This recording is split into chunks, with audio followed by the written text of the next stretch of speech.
Hi everybody, it's Shane from PlantBasedRunner.com, and today we're going to try to answer that old Shakespearean question, to amp or not to amp.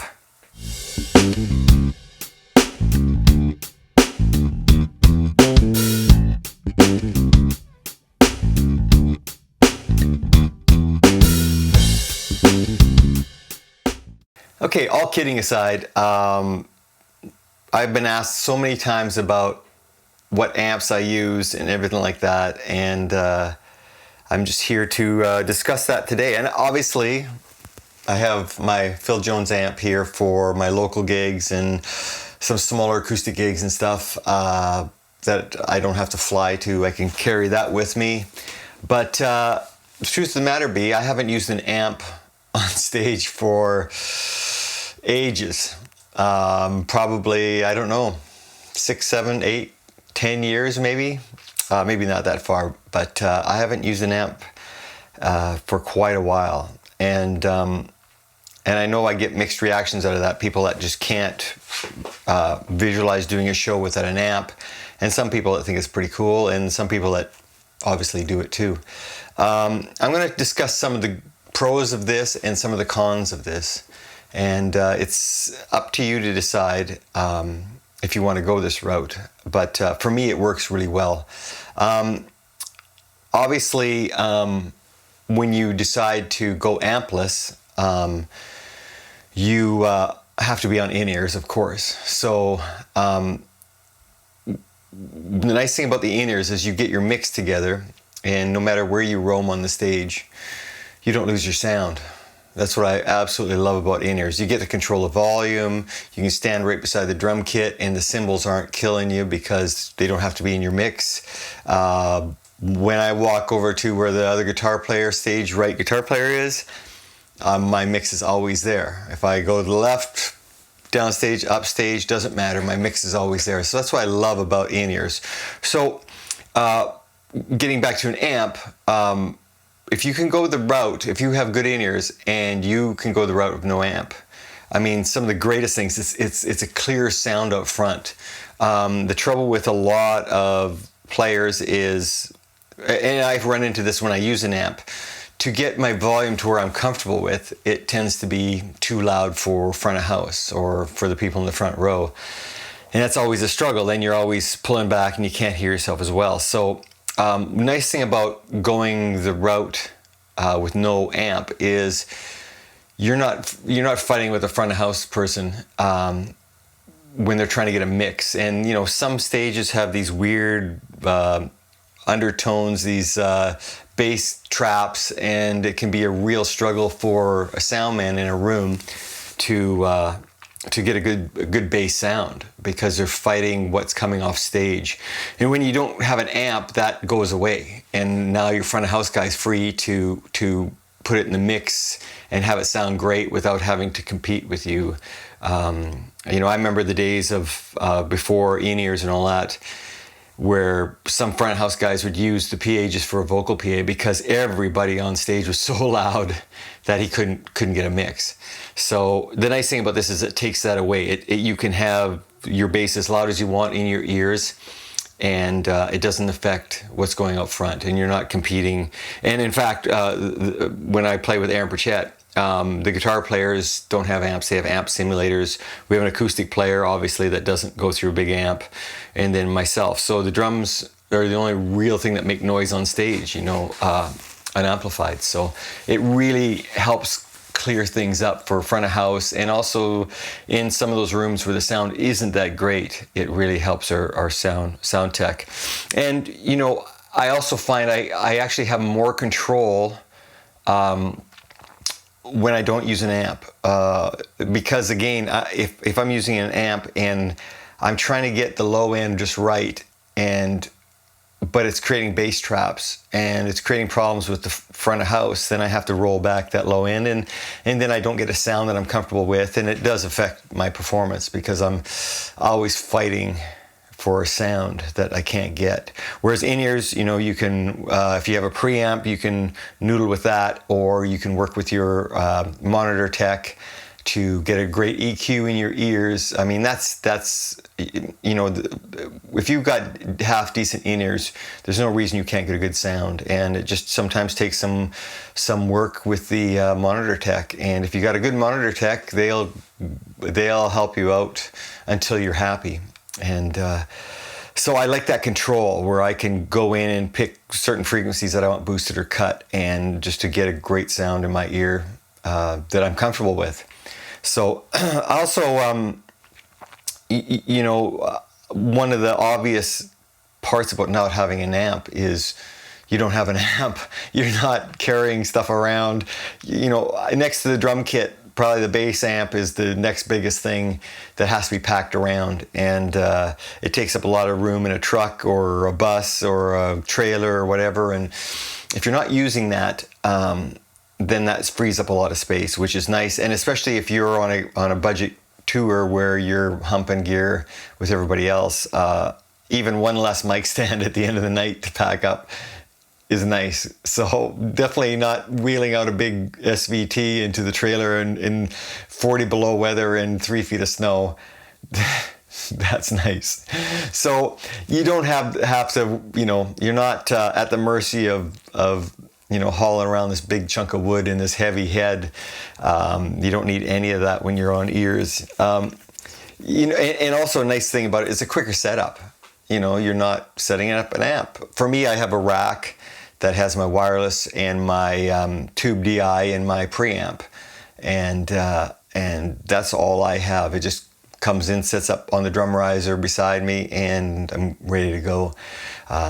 And it frees up so much more space as well on the stage. It makes the stage look a lot cleaner if there's no amps, and that actually can be a benefit in a smaller venue, because you know, when space is tight on a stage, having less amps is really nice, because it just frees up movement space. Otherwise, you're crammed in there. So it's a nice thing to not have to worry about. And like for me, I'm, you know, hi-hat side of the drummer all the time, and I really like not just musically locking in with the drummer, but going back and just you know, almost physically locking in.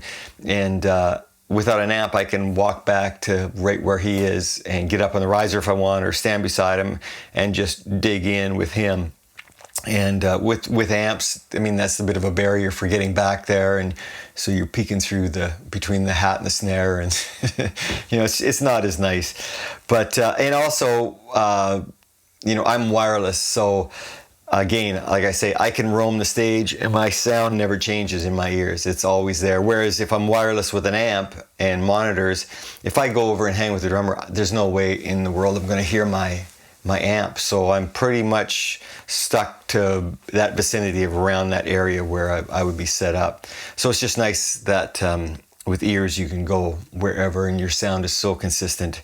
And yeah, it's just, you know, I just love the look of a stage that's clean. I just, you know, one of my pet peeves is stage techs that leave cables everywhere and does a messy job, and it just visually it looks so much nicer with no amps on stage.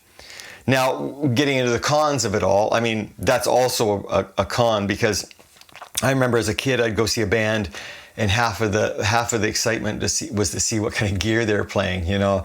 So I'd go and I'd look, and oh my God, they got an SVT, or they got a big stack of, you know, SWR stuff, or it doesn't matter. And you know, so I can imagine budding bass players out there getting into the venue and looking and going, oh, there's no amp, so I don't know what this guy's playing. I mean, that's a small price to pay, but you know, I'll have to say a con of not using an amp is you do lose that low end feel, that rumble. And I know that might be a blessing for a front of house guy, but sometimes when you really feel that bottom end, it really helps you get into the music. But the trouble is, of course, when you're happy with how it sounds and feels on stage, you're usually too loud. So, you know, I do miss that feel. And I know there's products out there that'll shake the floor or whatever, but it's not the same. you do, I guess you do have a little less control, because anything you want to change EQ wise or volume wise, you're at the mercy of the monitor tech. So if you're in the middle of a show and things aren't happening, or whatever, things have gotten louder or quieter, you don't have that ability to just go back and tweak your amp and make quick changes that way. So you're always trying to get the monitor tech's attention, and sometimes they're doing other things and it's hard. So that quick control of your sound is one of the things that you kind of lack when you don't have an amp. Another con is, like I said before, you have to have good quality in-ears. You can go to your local music store and grab a pair of ones with foamies on the end, and if you're dealing with more high frequency stuff and all that, they're okay. They're not great, but they're okay. But to get custom molded ones, I mean, you're looking between 14 and $2,000 or more even. That's a lot of money. But of course, if you're not spending that on an amp, it doesn't cost that much more to get a good pair of in-ears. But most bass players, even if they're on in-ears, still have an amp. So it's one of those things. But you really have to invest in good quality in-ears. And that's a price range that a lot of players can't afford. So that's a major roadblock, I would say. And also, if you're going to go that route, you pretty much have to have a monitor system. I mean, you may not need your own monitor tech, but you have to have a decent monitor system, and that's a cost that a lot of people can't absorb. So that's definitely one of the big ones too. But when you get into bigger shows, or festivals or stuff like that goes away, because there's always monitor techs. You have to have a monitor tech on a big show. So that's not that big a deal. But when you're on a budget tour, or you're just flying into smaller venues, and they used to having wedges and being run from the front of house tech, well, you can't run ears that way. You can do wired, but still that constricts you and everything. And I don't know if I would go in ears or ampless if I had to be tethered, to my in ears. So, another thing that I've noticed with some of our shows, if you're playing a smaller venue, or a venue where the PA isn't set up that great, where it's a little bit in front of the stage, well, the biggest fans rush to the front of the stage. So you have no amps, and all you got drums, and if they don't have fill cabinets in the front, they're not hearing anything coming off the stage. You have to go back a little bit in front of the PA, and that's not very often that happens, but it does happen, where a PA is set up a little bit farther out from the stage, and the people in the front row, all they hear is drums basically, and a little bit of sound behind them. But most places like that will have front fills to kind of to move the sound out there, and so people aren't lacking. But that's another thing, is people might not hear you as well in the very front. Another thing that I don't like about not having an amp, and it's not a huge deal, but you pretty much have to wait till the monitor tech is all ready to go before you can start hearing anything, let alone your bass. I mean, you want to get your sound and all that, and the monitor guy's still not ready, so there's no way you can make sound until he turns everything on. So that used to bother me. I used to be without an amp, but the guitar players had amps, and they'd all be noodling around there, and I couldn't make a sound until a monitor guy got it together. So, I mean, that's pretty minor, but that is a part of it. If you want to just get playing as quick as you can, work on something, or just hear your sound, you're at the mercy of the monitor tech until they're done their setup. So, whereas an amp, you can just plug in, start getting your sound right away. So, I mean, that's minor, but it's still, some days you just want to play and you can't until the monitor tech gets it all together. And, lastly, I have to say, and I had a fight with this, and in all honesty, I'm sure there's a lot of other players out there like that. It took me a long time to get over not having an amp, and it has to do with my ego.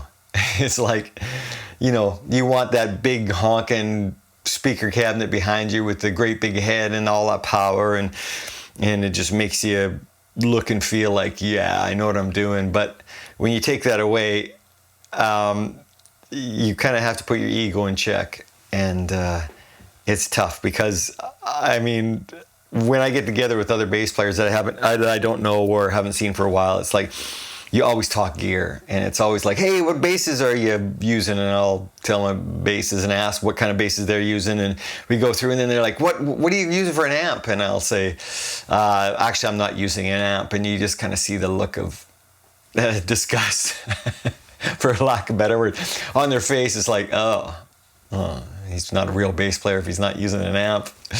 So, it doesn't bother me anymore. God, I'm so proud of not having an amp on stage for most of these gigs that it really doesn't bother me. But for a while, man, my ego took a beating because I felt like I was lacking, even though it doesn't matter, So I guess, if you are in a situation where you are on in-ears and you have great in-ears, and you're just using it either for looks or for a certain feel that only actually works if you're in front of the amp. As soon as you step a few feet either way from your amp, that goes away. So, if you want freedom of movement on stage, if you don't want to have to lug stuff around, I tell you what, man, my bass and my rack is all that I have.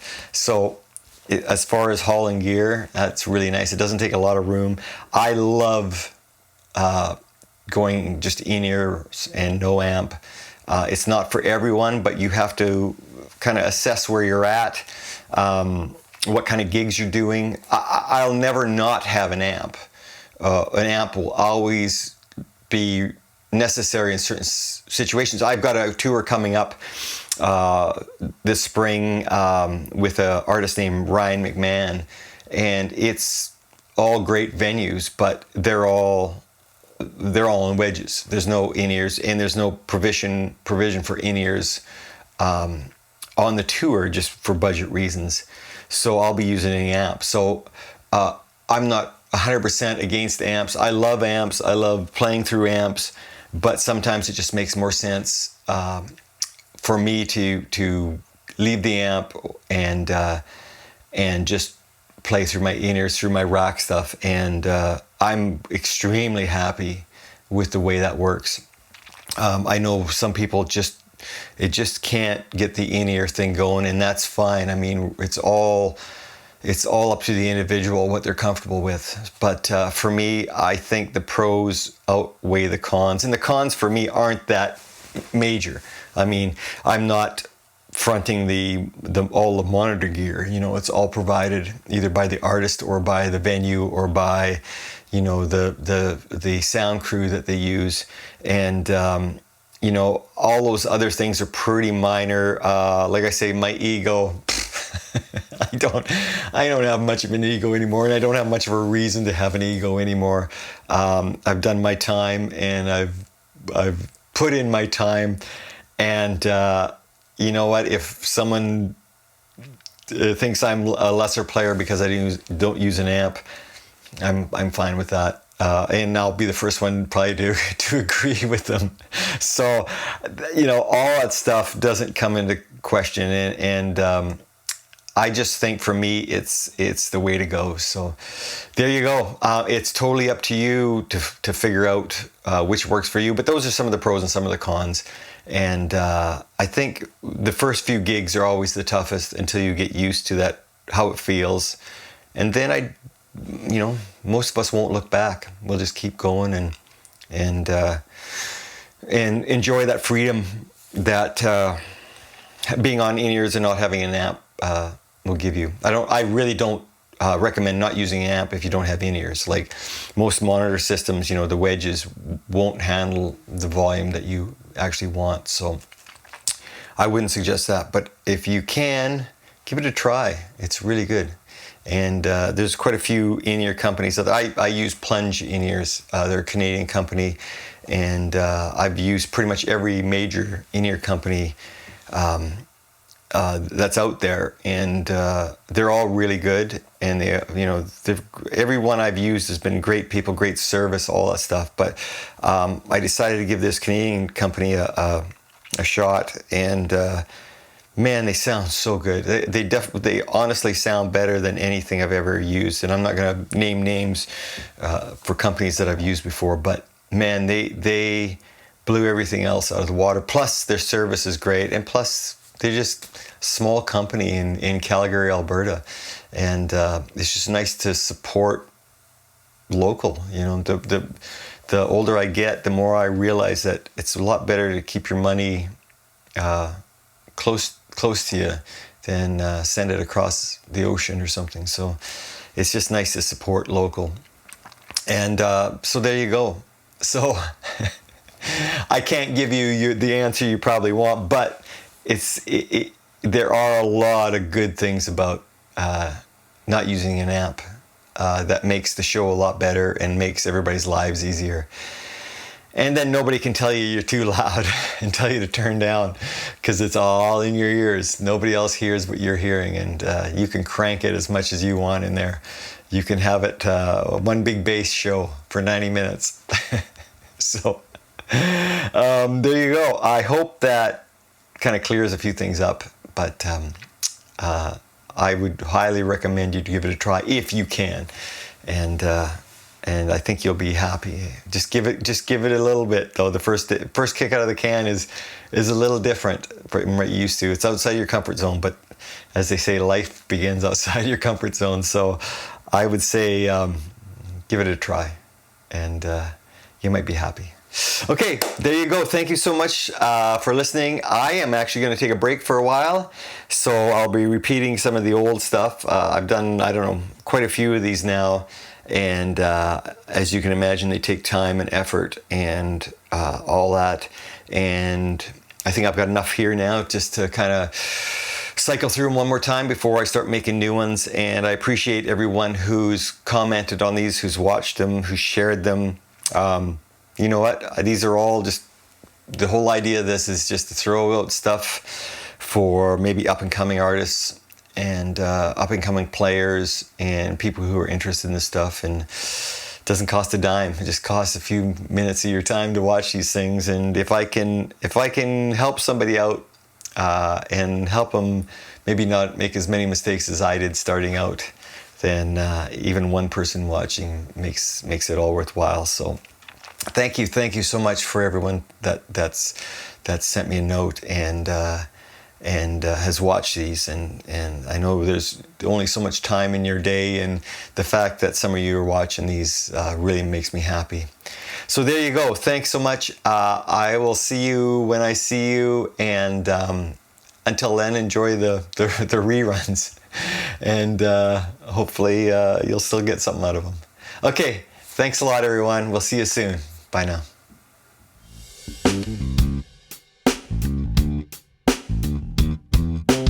Hey, if you like this video or any of the others I've done, hit that subscribe button. And if you're looking for bass lessons, head on over to my website, plantbassrunner.com. Go to my contact page, send me a note. We'll work something out. Thanks for watching.